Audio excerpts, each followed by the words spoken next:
अनेकबाहूदरवक्त्रनेत्रं पश्यामि त्वां सर्वतोऽनन्तरूपं नान्तन्न मध्यन्न पुनस्तवाधं पश्यामि विश्वेश्वर विश्वरूप किरीटिनं गदिनं चक्रिणं च तेजोराशिं सर्वतो दीप्तिमन्तं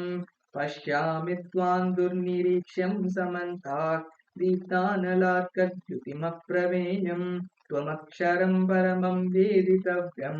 त्वमस्य विश्वस्य परन्निधानं त्वमव्ययः शाश्वतधर्मगोप्ता सनातनस्त्वं पुरुषो मतो मे अनादिमध्यान्तमनन्तवीर्यम् अनन्तबाहुं शशिसूर्यनेत्रं पश्यामि त्वां दीप्तहुताशवक्त्रं स्वतेजसा विश्वमिदन्तपन्तम्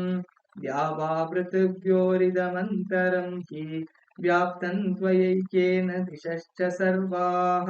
दृष्ट्वाद्भुतं रूपमुग्रं तवेदं लोकत्रयं प्रव्यथितं महात्मन्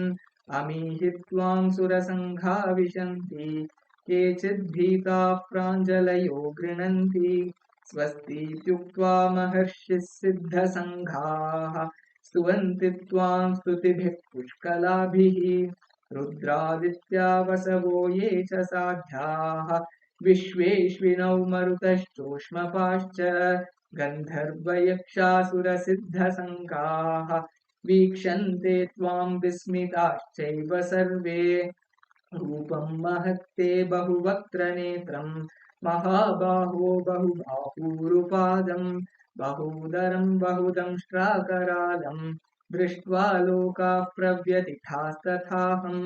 नभस्पृशं दीप्तमनेकवर्णं व्यात्ताननं दीप्तविशालनेत्रं दृष्ट्वा हि त्वा प्रव्यथितान्तरात्मा धृतिं न विन्दामि शमं च विष्णो दंष्ट्राकरालानि च ते मुखानि दृष्ट्वैव कालानलसन्निभानि दिशो न जाने न लभे च शर्म प्रसीद देवेश जगन्निवास